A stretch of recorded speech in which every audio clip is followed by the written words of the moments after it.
Practice பண்ணுறது அப்படின்னு சொல்லிட்டு. நிறைய பேர் நம்மளில் வந்து நம்ம எல்லாருமே பாடணும்னு ஆசைப்படுறோம், பாடுறோம். பட் கரெக்டாக பாடுறோமா அப்படின்னு டியூனை ஓரளவுக்கு நம்ம மேட்ச் பண்ணி பாடுறதுக்கு ட்ரை பண்ணுறோம், ஸ்ருதி மேட்ச் பண்ணுறோம். பட் தாளம், லயம் வந்து அது வந்து எப்படி ராகம் முக்கியமோ அதே மாதிரி தாளம், லயம் எல்லாமே ரொம்ப முக்கியம். தாளம் இங்கே இருக்கிற நிறைய பேருக்கு, நம்மளில் நிறைய பேருக்கு அது வந்து அவ்வளோ சீக்கிரம் வராது. ராகத்தை எப்படி நீங்கள் இம்ப்ரூவ் பண்ணுறீங்களோ சைமல்டேனியஸாக தாளத்தையும் இம்ப்ரூவ் பண்ணணும். ஸோ ஒரு சாங்கு கேட்கும்போதே அந்த சாங்குக்கு வந்து தாளம் போட்டு பழகுங்க.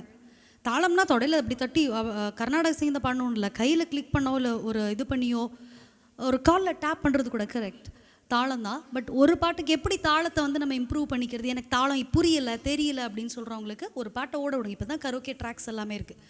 கரோக்கே ட்ராக்ஸ் ஓட விட்டுட்டு அது கூடயே வெறும் 1 2 3 4 1 2 3 4 சொல்லுங்கள். இப்போது நீலக்குயிலே உன்னோடு நான் பண்பாடுவேன், நாதப்புணலில் அன்றாடம் நான் நீராடுவேன். இதுதான் தாளம்.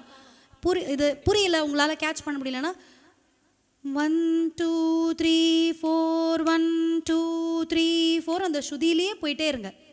அதை அந்த ரித்தம் வந்து ப்ளே ஆகும்பொழுது அந்த ரித்தத்தோடு சேர்த்து 1 2 3 4 சொல்லி பழங்க. ஃபஸ்ட்டு வராது, என்னடா குழந்த மாதிரி 1 2 3 4 சொல்கிறோன்னு இருக்கும். பட் ஆனால் போக போக கேட்க கேட்க உங்களுக்கு ஆட்டோமேட்டிக்காக வரும். முதல்ல எப்போவுமே ஒரு பாட்டை கேளுங்க, ட்ராக்கை கேளுங்க, அப்புறமா பாடுங்க. ஒரு 50 வாட்டி கேளுங்க மினிமம் ஒரு சாங்கை.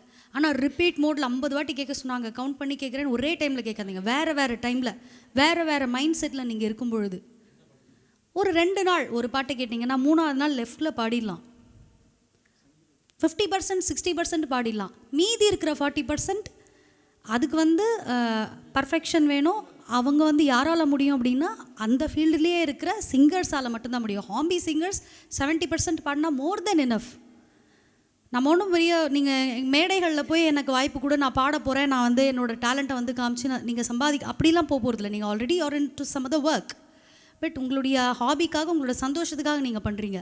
பட் ப்ரொஃபஷ்னல் சிங்கர்ஸ் மாதிரி இல்லைன்னா கூட 70% டெஃபினட்டாக இந்த தாளத்தை வந்து நீங்கள் ஃபாலோ பண்ணிங்கன்னா பாட முடியும். இங்கெல்லாம் நான் கவனித்ததுலேயே நிறைய பேருக்கு தாளம் மட்டும்தான் தள்ளி தள்ளி ராகம் வருது, தாளம் எங்கே எடுக்கணும்னு தெரியல. அந்த பிஜிஎம் வரும்பொழுதும் அதுக்கும் 1 2 3 4 சொல்லி பழங்க.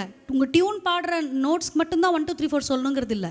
பிஜிஎம் பேக்ரவுண்ட் மியூசிக் நடுவில் ப்ளே ஆகும்போது 1 2 3 4 சொல்லுங்கள். 4 முடிச்சுட்டு எப்படி எடுக்கணும், சமத்தில் வருதா இல்லை 1 விட்டு எடுக்கிறாங்களா இல்லை சமத்தில் அரை விட்டு எடுக்கிறாங்களா, இது இப்படிலாம் என்ன அப்படிங்கிறது உங்களுக்கே தெரியும். போக போக அந்த 1 2 3 4லேயே நீங்கள் புரிஞ்சுக்கலாம். தாளம் போட போட ஆன் த பீட்னு ஒன்று இருக்குது, ஆஃப் த பீட்னு ஒன்று இருக்குது, ஒன்று தள்ளி எடுக்கிறதுன்னு இருக்குது. இவ்வளோ தான் பேசிக்காக. இதை புரிஞ்சுக்கிட்டிங்கன்னா பாடிடலாம்.